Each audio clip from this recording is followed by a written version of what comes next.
प्रिय विद्यार्थियों, आप सभी का एसवी की ऑनलाइन क्लासेज में हार्दिक स्वागत है। आज हम class 10th subject Hindi lesson number 4 देव के अभ्यास प्रश्नों को करेंगे। पिछले वीडियो में हमने इसके तीनों पद्यों को पढ़ा था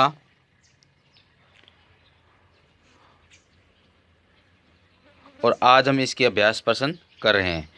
तो पहला वस्तुनिष्ठ प्रश्न है, कवि देव का जन्म स्थान है इटावा, सोरो, रुनुकता, अज्ञात। तो कौन सा सही होगा? इटावा, सोरो, रुनुकता, अज्ञात। तो इसमें इटावा होगा। गहरी गहरी घटा में कौन सा शब्दालंकार है? गहरी गहरी घटा में रूपक, उपमा, अनुप्रास, यमक। तो इसमें अनुप्रास अलंकार होगा। अनुप्रास अलंकार में एक ही शब्द की बार बार पुनरावृत्ति होती है, जैसे गहरी गहरी गह गह शब्द की पुनरावृत्ति होने के कारण यहाँ पे अनुप्रास है। अति लघुत्रात्मक श्री ब्रज दुल्हे की संज्ञा किसे प्रदान की गई है? ब्रज दुल्हे की संज्ञा किसको प्रदान की गई है? श्री कृष्ण जी को, श्री कृष्ण को। श्री ब्रज दुल्हे की संज्ञा किसे प्रदान की गई है? श्री कृष्ण को। रस की लालची और दासी कौन हो गई? रस की लालची और दासी कौन हो गई? यह नायिका की आंखें रस की, नायिका की जो आंखें हैं, नायिका की आंखें रस की, लालची और दासी हो गई। श्याम ने किसे झूला झूलने के लिए आमंत्रित किया? श्याम ने किसी झूला झूलने के लिए आमंत्रित किया?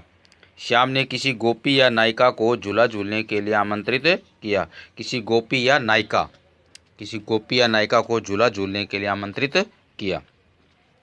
अब लघुत्रात्मक प्रश्न नंबर में फर्स्ट 6 नंबर, नेत्रों को मधुमक्खी के समान क्यों बताया गया है? जिस प्रकार मधुमक्खियां रस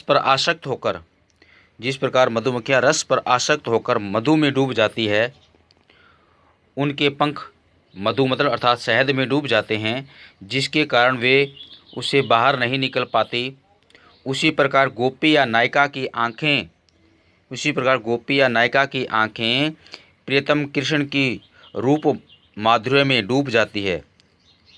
उसी प्रकार गोपी या नायिका की आंखें प्रिय कृष्ण के रूप माधुर्य में डूब जाती है।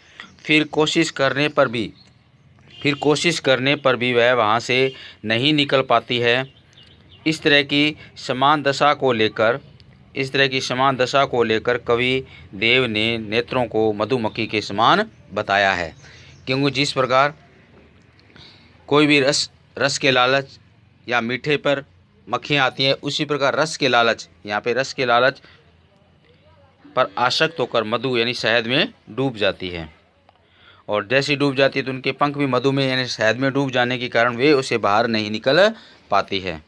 तो इसी प्रकार जो गोपी या नायिका है वो श्री कृष्ण के प्रेम रस में डूब जाती है और उससे वो बाहर निकलने का बहुत प्रयास करती है, लेकिन वो वहाँ से नहीं निकल पाती है। नायिका के भाग क्यों सो गए? क्योंकि नायिका नींद में ऐसा सपना देख रही थी कि प्रियतम कृष्ण उसे झूला झुलाने के लिए आमंत्रित कर रहे थे। तब वह स्वप्न दशा में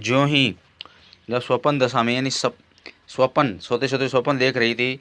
स्वप्न दशा में जो ही उठने का प्रयास किया तो उसकी नींद खुल गई और वह मधुर सपना टूट गया। इस कारण नायिका की नींद खुली तो उसका वह प्रिय मिलन का सुंदर भाग्य या भाग सो गया। अर्थात समाप्त हो गया। भी जैसे ही सपने में श्री कृष्ण जी उसके सपने में आए और उसे झूला झुलाने के लिए आमंत्रित करते हैं तो वह गोपी या नायिका बहुत खुश होती है और वह जैसे ही झूला झूलने के लिए उठने के लिए तैयार होती है, उनके साथ जाने को तैयार होती है, तो उसकी अभागी जो नींद खुल जाती है और जो सपने में देख रही थी उसका सपना भी टूट जाता है। इस सपना के टूटने के साथ ही उसके जो भाग होते हैं वो सो जाते हैं। जे जग मंदिर दीपक सुंदर से कवि का क्या तात्पर्य है? जे जग मंदिर सुंदर, जे जग मंदिर दीपक सुंदर से कवि का क्या तात्पर्य है? कवि का आशय है कि जिस प्रकार दीपक के जलने से मंदिर में प्रकाश फैल जाता है और वहाँ का दृश्य सुंदर लगता है, उसी प्रकार श्री कृष्ण की उपस्थिति से सारे ब्रज प्रदेश में आनंद और उल्लास का प्रकाश फैलने लगा। आनंद और उल्लास का प्रकाश फैलने लगा। इस तरह कवि ने सुंदर शोभा संपन्न ब्रज प्रदेश को जग मंदिर सुंदर कहकर श्री कृष्ण को उस मंदिर का सुंदर शोभाशाली दीपक या कुल दीपक बताया है। जे जग मंदिर दीपक सुंदर से कवि का क्या तात्पर्य है? जिस प्रकार कवि का आशय है कि जिस प्रकार दीपक के जलने से मंदिर में प्रकाश फैल जाता है और वहाँ का दृश्य सुंदर लगता है, उसी प्रकार श्री कृष्ण की उपस्थिति में सारे ब्रज प्रदेश में आनंद और उल्लास का प्रकाश फैल जाता है। इस तरह कवि ने सुंदर शोभा संपन्न ब्रज प्रदेश को जग मंदिर सुंदर कहकर श्री कृष्ण को उस मंदिर का सुंदर शोभाशाली दीपक या कुल दीपक बताया है। अब निम्नात्मक प्रश्न में 9वां है, काव्यांश के आधार पर कृष्ण के सौंदर्य का वर्णन कीजिए। काव्यांश के आधार पर शब्द सीमा 200 शब्दों में भी आंसर आ सकता है। प्रश्न पूछ सकता है शब्दों 200 सीमा में 200 शब्द सीमा के अंदर आंसर लिखना है आपको। तो काव्यांश देखो, काव्यांश के आधार पर कृष्ण के सौंदर्य का वर्णन करना है। पाठ हमने पढ़ लिया है भी श्री कृष्ण जी के पैरों में सुंदर पायल है, तो वो वाला वर्णन हमने पूरा इसमें करना है। देखो, पानी नूपुर मंजू बजे इत्यादि कवित्व में कवि ने कृष्ण के राजसी श्रृंगार से मंडित रूप सौंदर्य का वर्णन किया है। उन्हें राजकुमारों की वेशभूषा पहन रखी है, उनके पैरों में सुंदर पायल है जो मधुर ध्वनि कर रही है, उनकी कमर में कर्दनी शोभायमान हो रही है। बालक कृष्ण ने अपने श्यामले शरीर पर पीले वस्त्र धारण कर रखे हैं जो कि बहुत ही सुंदर लग रहे हैं। उनके गले में वनमाला यानी वन के रंग बिरंगी फूलों की माला सुंदर लग रही है। उनके मुकुट पर यानी उनके मस्तक पर मुकुट सुशोभित हो रहा है। इस तरह वे पूरी राजसी वेशभूषा में सजे हुए हैं। कवि कहता है कि उनके नेत्र बड़े बड़े और चंचल हैं तथा मुख रूपी चंद्रमा पर मधुर मुस्कान है जो चांदनी के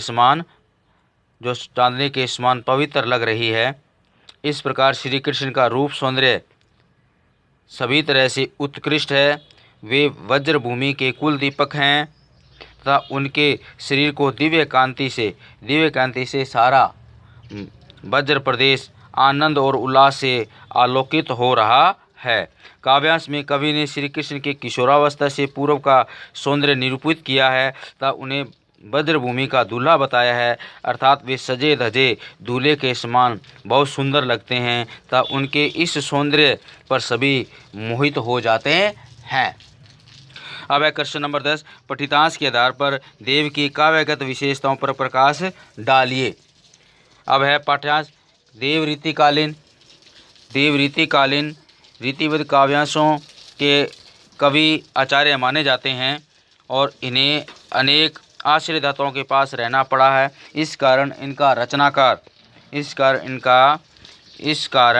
इनका रचनात्मक कार्य विशाल है। देव रसवादी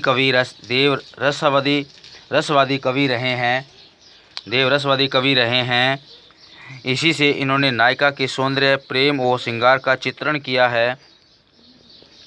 कवि देव का काव्य अनेक विशेषताओं से मंडित है। इनके काव्य का भावपक्ष अतीव सरल, सरस, कोमल और रसपूर्ण एवं अनुभूति में है। उन्होंने नायिका के मिलन, विरह और प्रकृति का आलम्बन उद्दीपन रूप में मनोहर चित्रण किया है। कवि देव ने ब्रज भाषा का सुंदर, ललित एवं भावानुकूल प्रयोग किया है। शब्दों में वर्णों की आवृत्ति, ध्वनि, बीम एवं शब्द चित्र आदि के प्रयोग में ये सिद्धहस्त रहे हैं। इनका काव्य भाषा में संस्कृत, प्राकृत एवं उत्तर भारत की अन्य बोलियों के शब्द भी प्रयुक्त हुए हैं। इन्होंने अनुप्रास, यमक, उपमा, रूपक आदि अलंकारों का सुंदर प्रयोग किया है। इन्होंने शब्द रसायन एवं भाव विलास में अलंकारों का विस्तृत विवेचन किया है। छंद प्रयोग की दृष्टि से इन्होंने सवैया और कविता को अपनाया है। इस प्रकार देव का काव्य सौंदर्य सब विशेषताओं से परिपूर्ण है। अब क्वेश्चन नंबर 11, निम्नलिखित पंक्तियों की सह प्रसंग व्याख्या कीजिए। ये हमने पाठ के दौरान क और ख ये पूरा पाठ हमने पढ़ लिया है। तो प्रिय बच्चों, आज के लिए इतना ही।